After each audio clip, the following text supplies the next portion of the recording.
Hey guys, Dylan here, and today we're going to be covering Linkara yet again. Today we are going to be covering stories from 4chan featuring Linkara. Now, in case you guys don't know what 4chan is, you've probably been living under a rock for a long time. 4chan is an anonymous site where you can go online and post without an account tied to you. So there's nothing really proving that the people on 4chan are who they say that they are. So take everything with a grain of salt.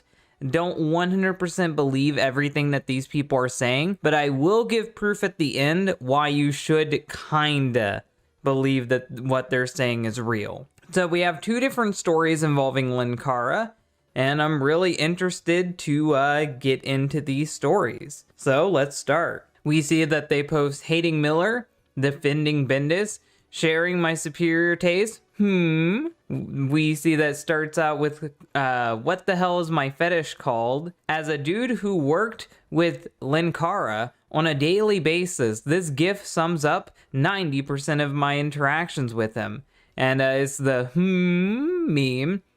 Remember, kids, drugs are for losers. Care to tell us stories? How big is his penis? Is he a top or a bottom? And sadly, we don't get answers to either of those. Those are very interesting questions, but this guy will not give us answers to them. Maybe one, though. I don't want to give away my identity, as it'd get me in shit. Anyway, used to be employed by them, no longer for reasons. So this guy is saying that he was employed by Channel Awesome and actually worked with Linkara. At a con, on a break, talking to a fellow employee about a girl I liked at the time, who also happens to be an employee. Lewis comes up and hovers over us. He does this a lot. So imagine you're just sitting there talking to one of your bros about liking a chick that you know, and then this fucking weirdo, this little hunchback weirdo, wearing his little fucking glasses and his fedora and his fucking trench coat comes up and stands over you. Like, imagine how uncomfortable that is for the people who are just chatting. He'll stand by a conversation, but not engage. So it's like entering a Discord call and then being mute the whole time. And yes, you are being called out, and yes, I do think that that's weird. After a while, he finally chimes in. Oh, let's see what he has to say. You know, you shouldn't objectify women like that. So immediately he goes for the feminist route. Knowing who Linkara is, it's very golden to see him act like this. Me? I'm not. Then why are you talking about her? I mean, I think it's perfectly fine to have an interest in someone that you like, and that doesn't necessarily mean that you objectify them. It just matters what you're talking about and how closely associated you are to the person. Like, if you're complete strangers and all you do is say, oh yeah, she has a fat ass, then yeah, maybe that's a little bit objectifying. But if you actually know the person and you're talking to a friend saying, hey, I've been talking to this person, I actually really like them, I might ask them out soon. I don't think that's objectifying. I really don't. I think that's just you talking about a person you like, and you're allowed to like people without it being objectification. It's only objectification if you see them as an object. It's kind of in the fucking word. Because she's employed, and I don't know what our policy is for that. So he was actually asking his friend if it was even okay for him to date this person, period. Because he was worried about contract issues. He's being very mature about this. Let's see how Lewis responds. Well, perhaps we need a tighter policy for those of us who would try to objectify our staff openly. So he immediately goes for the confrontation. Immediately goes to assuming this guy's intentions with the girl and assuming that he is a bad actor and attacking him for no reason. The guy responds the way that I would. Lewis, chill. Friend, Lewis, for fuck's sake. Lewis responds with, I'm just saying, maybe we should not make women feel uncomfortable. Maybe we should be a little more enlightened about this. So he claims moral superiority, intellectual superiority, and acts like he's better than the two people because one of them happens to like a girl. I know that's a rare thing for Linkara, liking a girl, but it's not very uncommon, and I think that was a very practical question for that guy to be asking, but that's just me. Keep in mind The friend I'm talking to happens to be a woman. Oh, that makes it even fucking better. He's fucking mansplaining to a woman. Lovely. And all I've asked is what steps to take to make sure I'm not screwing up some HR stuff, which is very responsible of you. Lewis responds with, so who is it we're talking about anyway? So then he can go fucking snitch to them. I see the game you're playing, Lewis. You're gonna try to be the fucking good guy. You're gonna be the nice guy. I see how it goes, but nice guys finish last, so you might want to fucking stop that shit, or else you're gonna be crying into that fedora. Me, it doesn't matter, which is true. Friend, look, let's just go get some food. Trying to defuse the situation with food. A very good tactic. I would be down to just go eat. Linkara's a big fella. He should be down to go eat. But I have a feeling that food will not stop him in his quest to defend all women. Lewis. Oh, come on. Just tell me. It's not like I'll tell her or anything. He's lying. He will tell her. Don't fucking tell him. Me? Oh, for fuck's sake. It's... And then he says the name, which is your first mistake. You should not give him the name. He is going to snitch on you. He is going to fucking rat you out. He's going to tell the teacher on you. Lewis, oh, well, I wouldn't push her luck. She's a classy woman. Classy woman. What a fucking pickup line. Wow, Linkara, I see you're a real fucking Casanova. I'm calling it now. He fucking snitches. He waddles off. The fact that he describes him walking away as waddles off is fucking perfect, because from the way he's shaped, I imagine him walking around like the penguin. Later, she starts acting awkward around me, and I get a letter from Doug telling me it's fine to pursue relationships. So he did. He snitched to her. Probably made it sound creepy. Probably made that guy look very fucking bad when he could have just had a normal fucking relationship with the girl. And he told the teacher. So he's a fucking snitch. That's cool and all, but now everyone knows and I'm fucked. Ended up getting with her anyway for a short time. Wow, you are a fucking go-getter. Way to go. Like, I'm really fucking shocked. Maybe it was just shy. I'm glad it worked out for you, at least for a bit. But holy shit, it was awkward for a while. Okay, one more story. Ooh, I'm interested in this second fucking story because that first one was good. Lewis is doing lines for the hotel scene. Everyone wants to go to bed. Brad keeps joking that he would slip out the door and go chill at the hotel bar as the camera isn't even on us at the time. And we've done our scenes. Head to the door. Lewis, stop. Brad, what? Sorry, I don't have a fucking Brad voice. My bad. You guys are gonna have to deal with it. You do realize, we're on set here. Oh yeah, very professional set where fucking, Nostalgia Critic is dressed as fucking M. Bison. Very professional. Yep. Brad leaves. Brad is a fucking Chad. I disagreed on him on many things, and I don't fully like the guy, but I can at least respect him for that. Leaving Linkara. Standing there, about to head to the door as well. Lewis goes ape shit. You should have left at the same time Brad did. Lewis, it's unprofessional to just leave another actor to do his scene alone.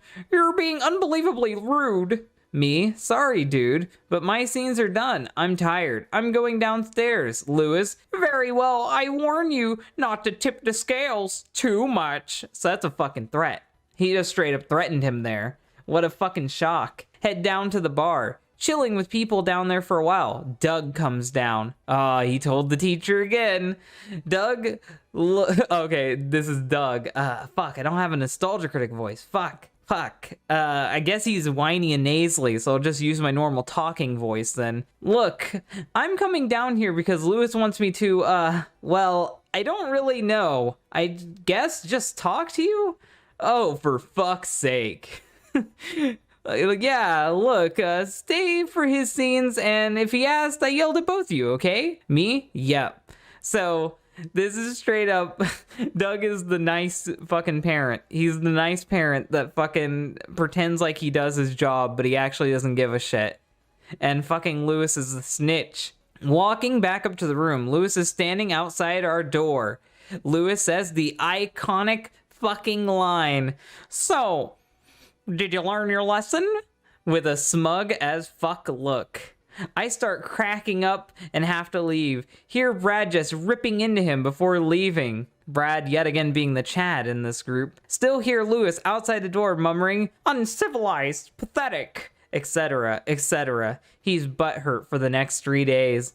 To be a fly on the wall during these recordings. I'd love to fucking be there. So we have a different thread here, a little bit harder to read. I tried to zoom in as much as I could, but still tiny text, so I'm gonna try to read it for you guys. If I fuck up, it's because of how small the text is. Don't act like you don't know already. This fucker was the worst. The worst. I can still hear his voice. So this fucking Linkara actually traumatizes people with the high-pitched nasaliness of his voice.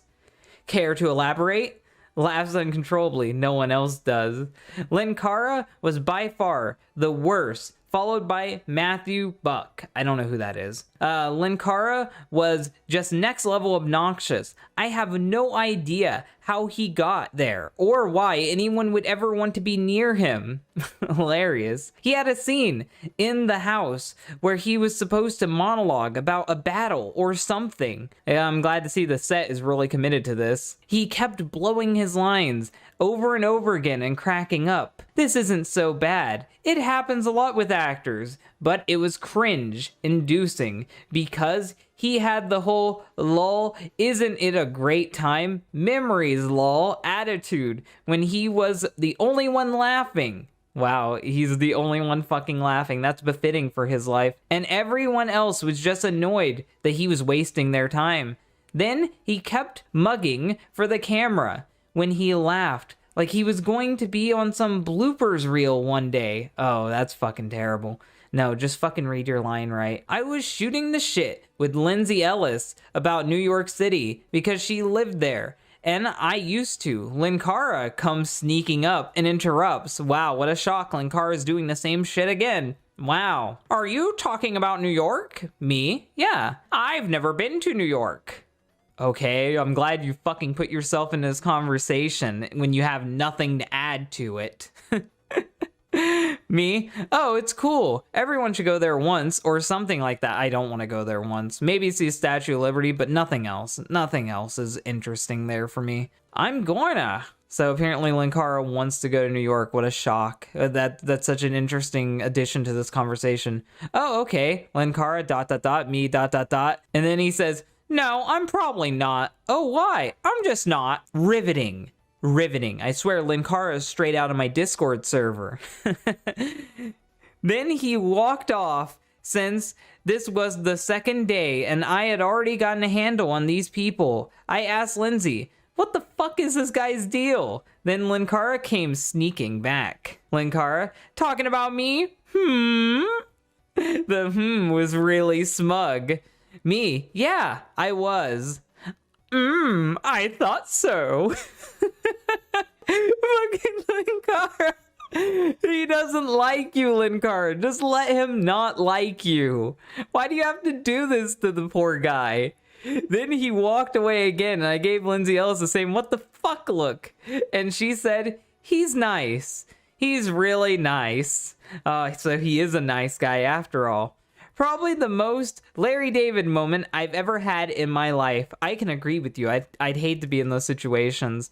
And this screenshot confirms that some of the fucking things being said in the 4chan conversations are true. This guy approaches Linkara on Twitter and says, it's this pic about filming of 𝐜𝒾 true? Found it on 4chan. And Linkara responds, not a clue. It's certainly possible. So he admits right there, it's possible. He didn't say no. He didn't say absolutely not. I wouldn't behave like this. He said it's definitely possible. I was just in a weird mood and acting weird, trying to excuse his honestly cringy behavior. But I cannot recall specifically.